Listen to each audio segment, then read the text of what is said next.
जय हिंद फ्रेंड्स, सिद्धार्थ भैया के इस एपिसोड में आप सभी का हार्दिक स्वागत है। आप देख रहे हैं क्या चल रहा है। पीसीएस का एग्जाम मतलब लोगों से विश्वास उठता जा रहा है।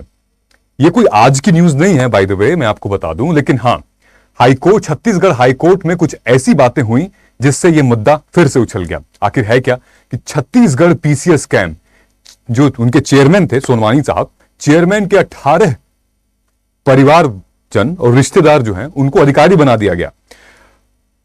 कैसे मुमकिन है? मतलब मुमकिन है। चलिए एक बार को हम मान लेते हैं कि बहुत योग्य व्यक्ति होते हैं, लेकिन यह मुमकिन कैसे है कि एक ही साथ एक परिवार, रिश्तेदार लोगों का सिलेक्शन एक ही पीसीएस एग्जाम में हो जाए?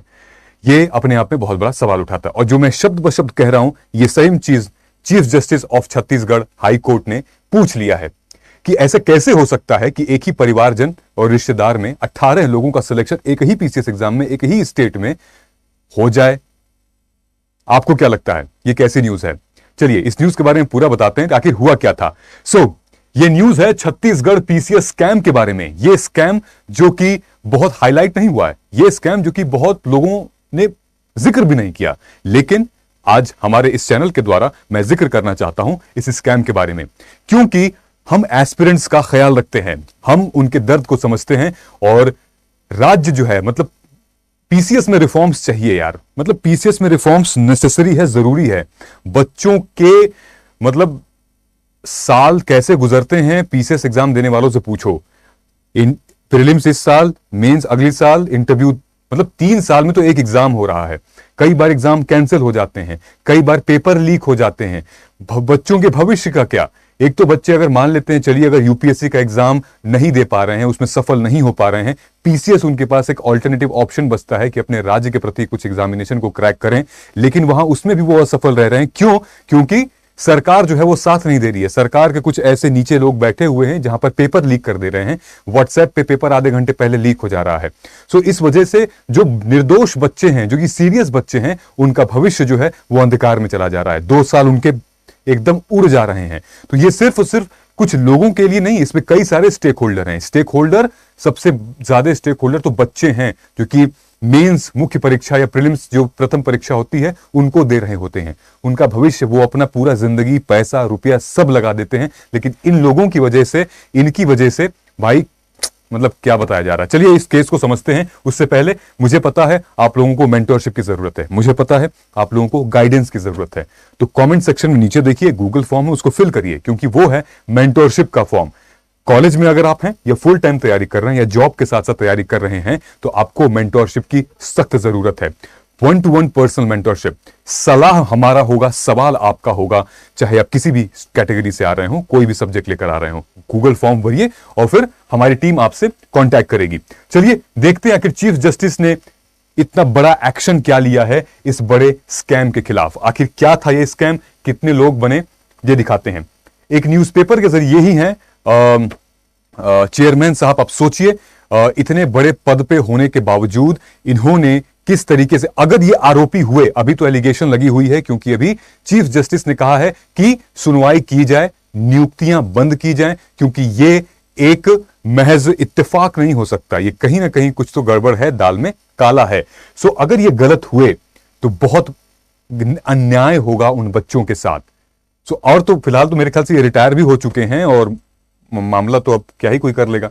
ये देखिए, ये कोई न्यूज़पेपर है नवभारत टाइम्स, उसमें आया था कि चेयरमैन सेक्रेटरी के बच्चों का चयन अप्रत्याशित, हाई कोर्ट ने कहा है। और ये जो स्टेटमेंट है, इसी के स्टेटमेंट पे हमने ये पूरी न्यूज बनाई है कि पीएससी में गड़बड़ी पर पूर्व मंत्री कंवर की याचिका आज होगी बहस। मतलब आज बहस होनी थी और उसी पर हम लोग डिस्कस कर रहे हैं, जहां पर अप्रत्याशित बताया जा रहा है। अब पूरा मामला क्या था देखिए। सीजेआई बोले कि भाई बड़ा मामला है, शासन का जवाब भी आना चाहिए। मैं आपको डिटेल बता देता हूं, बैकग्राउंड क्या है उस पर, फिर उसके बाद यहां चलता हूं। 2021 में पीएससी एग्जामिनेशन, भाई पीएससी एग्जामिनेशन हुआ, जैसे हर स्टेट पीसीएस होता है वैसे ये भी स्टेट पीसीएस हुआ है। 2021 में परीक्षा हुई प्रीलिम्स की, 2022 में मेंस का रिजल्ट आता है, और अब 2023 में इंटरव्यू का रिजल्ट आता है। और जैसे इंटरव्यू का रिजल्ट आता है, लोगों के होश उड़ जाते हैं। उसमें यह दिखने को मिलता है कि भाई साहब 18 लोग जो सोनवानी साहब के रिश्तेदार और साथ में जो सेक्रेटरी हैं, उस चेयरमैन जो सेक्रेटरी हैं उनके रिश्तेदार, उनके बच्चों का नाम है। 18 लोग हैं। वो लोग कौन कौन हैं मैं आपको बताता हूं इसमें। ये वाली लिस्ट आप पढ़े हैं, यहां पढ़ते हैं, ठीक है। मैं आपको पढ़ के बताता हूं, मुझे बहुत ताज्जुब हुआ, मैं पढ़ के बताता हूं आपको। आज हुई सुनवाई में कवर के अधिवक्ता संजय कुमार अग्रवाल ने चीफ जस्टिस के डिवीजन बेंच में बताया कि ऐसे करीब 18 लोग हैं जिनके चयन को लेकर संदेह है। कोर्ट ने इनकी ज्वाइनिंग के बारे में पूछा। इस पर बताया गया कि फिलहाल इनकी अंतिम नियुक्ति नहीं हुई है, मतलब कि इन 18 लोगों की अंतिम नियुक्ति नहीं हुई है। जिन लोगों के चयन पर सवाल खड़े किए गए हैं उनमें नितेश, साहिल दोनों ही टमन सिंह सोनवानी के बेटे और भतीजे हैं। ध्यान में रखिएगा, बेटे और भतीजे हैं। साहिल, इनके अलावा निशा कोसले, दीपा अजगले, सुनीता जोशी, सुविध ध्रुव, नेहा खोलगरे, निखिल, और ये जितने भी लोग हैं लगभग 18 लोग हैं, ये लोग के नाम पर याचिका में शामिल किए गए हैं। इनमें से ये जो सेक्रेटरी साहब हैं उनके भी परिवार के बच्चे हैं। तो अब सोचिए कि मियां बीवी का एक ही बार में सिलेक्शन हो गया, ऐसा बहुत कम होता है, लेकिन यहां तो मतलब पूरे का पूरा परिवार का ही सिलेक्शन हो गया। चीफ जस्टिस ने कहा कि खुद चेयरमैन और सेक्रेटरी के बच्चे चयनित हो गए हैं। यह बात अजीब है, यह खुद कहा है। अन्य अफसरों के रिश्तेदारों का चयन होना एक अलग बात है। सीजे ने कहा कि चेयरमैन को पार्टी नहीं बनाया गया है ना। एडवोकेट अग्रवाल ने कहा कि संवैधानिक पद होने की वजह से इसे शामिल नहीं किया जाता, मतलब कि चेयरमैन को इस याचिका का पार्ट नहीं बनाया गया क्योंकि चेयरमैन एक संवैधानिक कॉन्स्टिट्यूशनल बॉडी है, कॉन्स्टिट्यूशनल पोजीशन है, उसको हम याचिका में नहीं कर सकते जब तक तथाकथित एकदम कंफर्म नहीं हो जाता मामला। तो ठीक है, सो बात यही है कि कोर्ट ने इसी स्थिति में स्टेटस को लगाने की बात कही और स्टे लगाने की बात कही, मगर चीफ जस्टिस ने यह भी कहा कि बड़ा मसला है, इस पर शासन का जवाब भी आना चाहिए और इसके बाद सुनवाई 20 तारीख को मतलब होगी। सो आप समझ सकते हैं क्या मामला है। चहेते लोगों को रेवड़ियां की तरह नौकरी बांटने का आरोप याचिका में, रेवड़ी बांटी जाती है, भाई भतीजावाद चल रहा है। अब सोचिए क्या क्या किया जा सकता है इसमें। ये आप देख रहे हैं, नीतीश डिप्टी कलेक्टर, लोक सेवा आयोग के अध्यक्ष श्री टमन सिंह सोनवानी के पुत्र के नाम में सोनवानी सरनेम की छुपाया गया है सोनवानी, ठीक है। नितेश, साहिल डीएसपी हुए हैं। निशा कोसले, ये लोक सेवा आयोग के अध्यक्ष श्री टमन सिंह सोनवानी के पुत्र नितेश की पत्नी है। नितेश की पत्नी निशा है, ये डिप्टी कलेक्टर।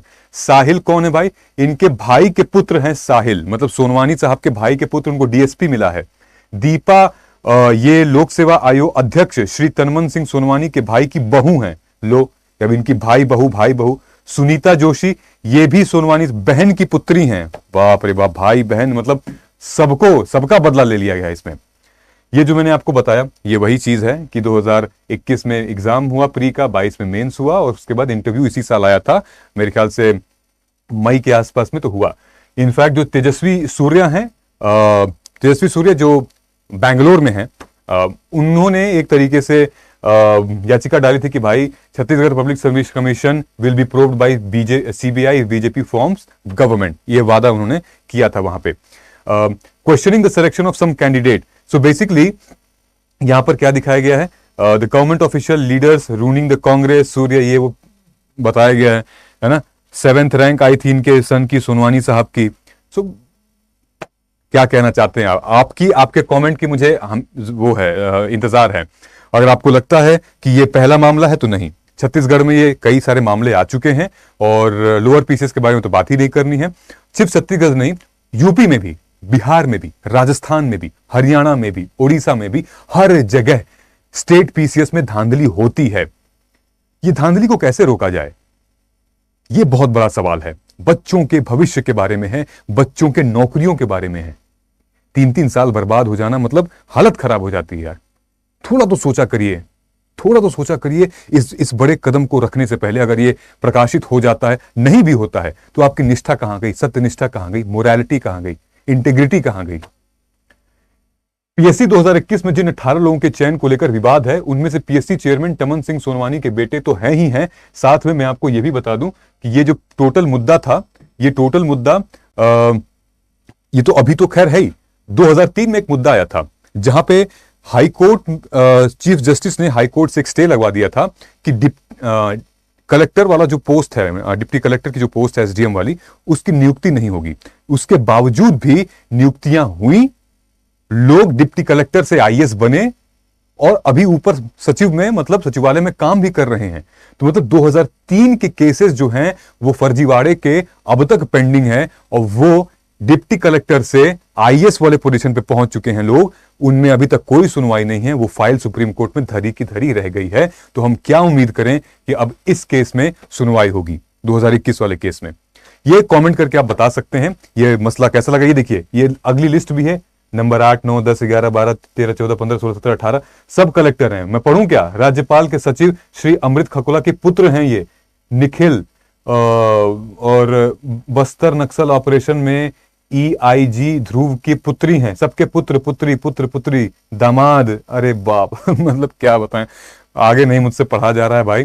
चलिए, उम्मीद यही कर सकते हैं कि छत्तीसगढ़ हाईकोर्ट से एक बड़ी दिशा निर्देश, सख्त निर्देश आए कि इन पे कठोर कार्रवाई हो, सीबीआई जांच भी बैठ सकती है, और जो सत्य है वो सामने निकल कर आए। हमें भी पता है ये सारी की सारी चीजें जो हैं वो मेरिट पे तो नहीं हो सकती हैं, ये कहीं ना कोई साजिश जरूर हो सकती है।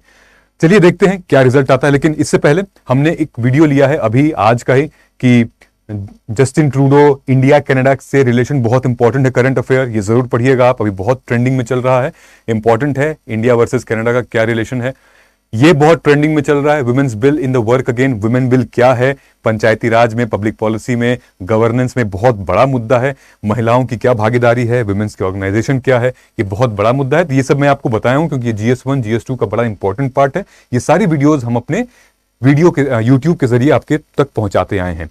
और भी कोई वीडियो तरीका होगा जो आपको लगता है कि इस टॉपिक पे वीडियो लेना चाहिए, प्लीज कमेंट करके जरूर बताइएगा। और फिर से एक बार हम उम्मीद करते हैं कि इस केस में सख्त से सख्त कार्रवाई हो और सुनवाई हो। मिलते हैं अगले वीडियो में, तब तक नमस्कार, जय हिंद, जय भारत। गूगल फॉर्म को जरूर फिल करिए।